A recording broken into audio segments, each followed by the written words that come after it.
En esta clase vamos a hablar de los mecanismos. ¿Qué queremos decir por este vocablo? Pues nos referimos a cuando una parte de la estructura modelada es capaz de deformarse de forma libre, o también cuando es capaz de incluso tener un movimiento de cuerpo libre. Puede ser una rotación a partir de un punto de giro, o inclusive está libre para moverse en una dirección. Desde un punto de vista matemático, los mecanismos ocurren cuando se obtiene una matriz singular de rigidez. Cuando la matriz de rigidez es singular. Ustedes recordarán que esto lo evaluamos con bastante profundidad cuando estudiábamos en el módulo 1 la composición y ensamblaje de las matrices de rigidez. Y es que si no establecíamos adecuadamente las condiciones de borde, luego los sistemas de ecuaciones no podían resolverse porque la matriz era singular. Esa singularidad, del punto de vista físico, ¿qué es lo que está haciéndonos ver? Que probablemente está mal restringido el modelo, que no se han incluido las suficientes restricciones de movimiento como para evitar que el elemento se mueva como un cuerpo rígido o se deforme indefinidamente. ¿Okay? Entonces eso genera una serie de situaciones que complican el cálculo, entre algunas de ellas la singularidad de la matriz de rigidez.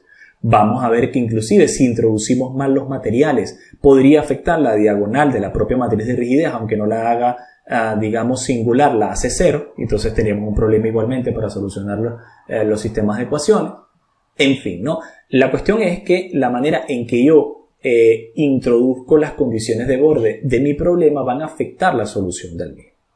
Para eso hay distintos métodos para poder asegurarnos de que obviamente existe un problema con la matriz de rigidez. Y el primer método que vamos a averiguar, que no siempre nos lo va a decir el software, porque el software a veces nos advierte, hay un problema de singularidad con la matriz de rigidez. ¿Qué quiere decir eso? No nos vamos a sentir que nos están hablando un idioma extranjero, vamos a saber que es un problema de condiciones de borde. Hay algo que se está moviendo como un cuerpo rígido. Eso es lo que quiere decir. Pero hay otras oportunidades en las que el software puede que no nos advierta de la existencia de un mecanismo dentro de nuestro modelo. Vamos a tratar de obligar a un problema de este tipo. Nos vemos a las condiciones de borde del mismo problema que hemos estado trabajando. Esta conexión apernada con una carga inclinada. Y lo que vamos a hacer en esta oportunidad es liberar uno de los grados de libertad. Específicamente la traslación en X de esta estructura. Cuando está liberada la traslación en X, vamos a esperar que se produzca un mecanismo. O sea, va a empezar a moverse de forma indefinida en esa dirección. Eso es lo que va a ocurrir. Entonces, obviamente, puede que el software nos advierta, pero en algunas oportunidades no nos va a advertir de que hay una singularidad. En este caso, específicamente en Nastran, bajo estas condiciones, realmente el software no nos advierte. Solamente nos dice que se va a mover indefinidamente. Y fíjense lo que está ocurriendo. Él está generando la solución. Nos está diciendo hay una carga, ¿sí?, que se está recibiendo de von Mises. Pero ahora, ¿qué es lo que pasa cuando, este es estado tensional, pero qué pasa cuando vemos los desplazamientos? Vamos a ver los desplazamientos. Ven el desplazamiento. Estamos del orden de, no sé, millones, trillones de milímetros. ¿Ok? Entonces aquí tenemos 3 ceros, más 3 ceros, más 3 ceros, más 3 ceros. O sea, son 3 por 10 a las 12 milímetros aproximadamente. Entonces son 3 por 10 a las 6 metros. Estamos hablando de millones de metros, ¿sí? O sea, miles de kilómetros de deformado. Esto obviamente no puede pasar. Es precisamente la definición de un mecanismo. Aquí hay un mecanismo. No me lo está advirtiendo el software, pero está ocurriendo un mecanismo porque la estructura se puede mover de forma libre. Hay un movimiento de cuerpo rígido. Obviamente porque liberamos una de las direcciones. Entonces repetimos, a veces habrá oportunidades en las que el software nos va a advertir, hey, aquí hay un problema, hay una singularidad de la matriz de rigidez y bueno, simplemente nosotros tendremos que revisar las condiciones de borde. ¿Ok? Pero en otras oportunidades no. Entonces, ¿cómo podemos detectar? Esto es un problema simple y sabemos que nosotros obligamos el error, pero a veces podemos tener problemas mucho más complejos. Entonces, ¿cómo uno detecta que realmente las condiciones de borde falta alguna restricción en una dirección en específica? Sin que nadie me lo diga, porque a veces yo reviso y no me doy cuenta dónde está el problema. En especial para problemas complejos, hay un método que nos puede ayudar a definir. Ese método específicamente es hacer un análisis de modos normales de vibración.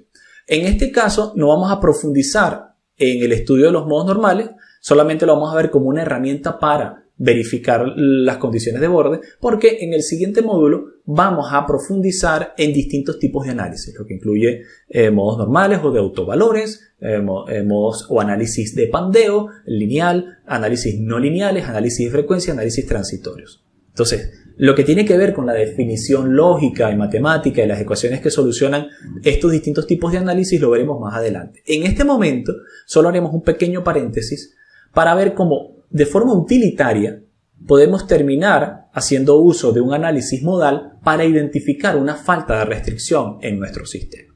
Entonces nosotros vamos a venir acá donde dice análisis y vamos a hacer lo siguiente. Oye, me está diciendo, hay una deformidad exagerada, ¿qué es lo que está pasando? Entonces yo vengo acá y digo, mira, voy a editar el tipo de análisis, digo editar, y voy a hacer una corrida de un análisis de modos normales. Y así de simple, presiono correr. En un análisis de modo normal, lo veremos más adelante, las cargas no están siendo tomadas en cuenta. Pero sí que se toman en cuenta las restricciones de borde. Y él va a correr, ¿sí? Él va a correr totalmente. Porque los modos normales, pues así yo no tenga ninguna restricción, pueden ser calculados. Sé que él va a correr. Pero ahora, ¿qué es lo que va a pasar?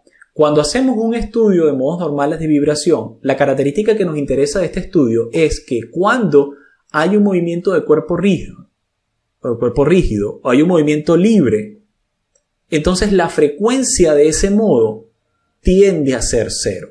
La frecuencia del modo que está liberado, ¿sí?, del grado de libertad que está liberado, tiende a ser cero. ¿Cómo es eso posible? Bueno, fíjense que aquí lo estamos viendo. Puede que no sea exactamente cero, pero sea 1 por 10 a la menos 6, ¿ok? Tiende a cero. Pero fíjense que el primer modo de vibración acá tiene frecuencia cero. Entonces ya esto rápidamente nos permite detectar que hay una mala configuración en las condiciones de borde de nuestro sistema. Esto es una manera de verificar la calidad de nuestro modelo. Si nos estamos enfrentando a errores e incluso si no los enfrentamos, puede que usted opte por, dentro de su diagrama de análisis por elementos finitos, siempre hacer una corrida de modos y frecuencias de vibración, porque esto le va a permitir asegurarse de que ha restringido adecuadamente su modelo, ¿sí? Porque puede ser que no le dé falla el software, pero aún así está mal restringido. Entonces, un análisis de modos normales va a permitirle identificar si hay algo que no está restringido. Y aquí se ve patentemente, ¿cierto? Porque siempre que algo está mal restringido, entonces su frecuencia tenderá a ser cero. Puede que no sea cero, pero esté por el orden de 10 a la menos 6, 10 a la menos 5, ¿ok? Algo muy cercano al cero. Ahora, vamos a estudiar ese modo de vibración, lo vamos a seleccionar acá. Y vamos a aplicar una animación. Yo me voy a venir a clic derecho, resultados, editar. ¿Sí? A clic derecho, resultados, editar. Y lo que vamos a hacer es plantear una opción de animación oscilatoria. Y le vamos a decir a este botón animar. También podríamos haber presionado el botón animar por acá afuera, ¿no? Pero cuando yo animo un modo de vibración me va a decir cuál es la dirección que no está restringida. Entonces, si X está en esta dirección, ahí es donde yo debería ver que esto oscila, ¿cierto? Que se mueve la animación. Vamos a verlo. Bueno, ahí precisamente, antes de hacerlo, en las opciones de deformada, vamos a decir deformada real, ¿sí? Para que pueda mostrarnos en movimiento el elemento y no solamente colorearlo en pantalla de forma escalada, ¿no? Ahora sí, va a volver a generarlo. Entonces lo que estamos haciendo acá es seleccionar el modo que tiene frecuencia cero. Puede que haya más de un modo de frecuencia cero, lo que indica que hay más de un grado de libertad que está libre. Pero fíjense que aquí se nos muestra que hacia dónde se está moviendo este elemento. Se está moviendo libre en dirección X. Entonces esta es la utilidad de hacer un análisis de modos normales, porque cuando hacemos un análisis de modos normales nos permite identificar rápidamente cuáles son los mecanismos de movimiento que están libres en nuestro sistema. ¿Ok? Ok, voy a presionar acá OK. Presionamos OK por acá. También vamos a decirle que ya no nos muestre los resultados. Entonces le doy doble clic por acá para que lo desactive. Ok, bueno, Vamos a darle doble clic para darle acá stop. Vale, le decimos por acá animar, detener. Ok. Y ahora lo que voy a hacer es cambiar nuevamente nuestro análisis. Vamos a editarlo. Ahora vamos a volver a un análisis estático lineal. Ya vimos cuando el software no nos advierte que hay un problema, y esto debería formar parte de nuestra verificación continua cuando estamos aplicando condiciones de borde. Siempre haga un análisis de modos normales de vibración para asegurarse de que todo esté bien restringido. Pero habrá otras oportunidades en que el software pues definitivamente nos muestre que hay una singularidad en la matriz de rigidez. Vamos a obligar ese efecto. Vamos a ir nuevamente a las restricciones en las condiciones de borde y ahora yo voy a liberar no uno sino 3 grados de libertad. ¿Vale? A veces con liberar uno solo lo hace. Esto va a depender mucho del propio software, de las capacidades. Digamos que en este caso no hay suficientes mecanismos de verificación. Con haber liberado uno solo tendría que haberme dicho que la matriz de rigidez es singular. Pero bueno, de todos modos, si no me lo dice, yo puedo verificarlo por grandes deformaciones, ¿ok? O haciendo un análisis de modos normales. Pero he liberado 3. ¿Qué va a pasar ahora? Bueno, vamos a correr este análisis. Vamos a ver qué nos dice. Bueno, acá sin duda alguna, él detecta una singularidad en el componente, ¿no? Y es típicamente el llamado error E5000. El error E5000 dentro de Nastran, ¿ok? Estamos hablando de Nastran.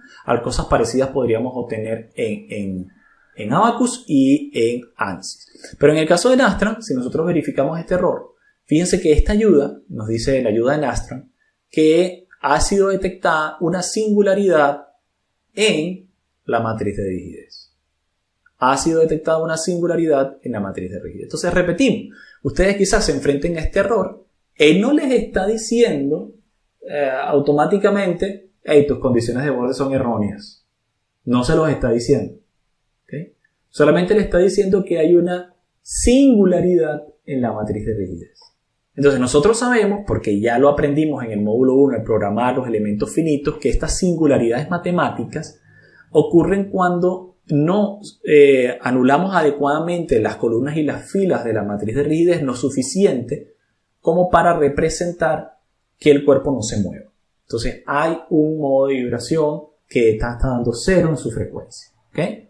Entonces básicamente lo que está diciendo es revisa tus componentes. Aquí hay algunos comentarios extra, ¿no? Más allá de lo básico, que dice investiga los grados de libertad en los cuales la singularidad ocurre por una falta de rigidez. También verifica una falta de restricción en tu sistema, ¿verdad? Si estás utilizando shells, elementos tipo shells, quizás tú debas activar, ¿okay? Sea porque activaste el 6º grado de libertad. Recuerden que esto ocurre en Nastran cuando activamos el grado de libertad de taladrado, ¿sí?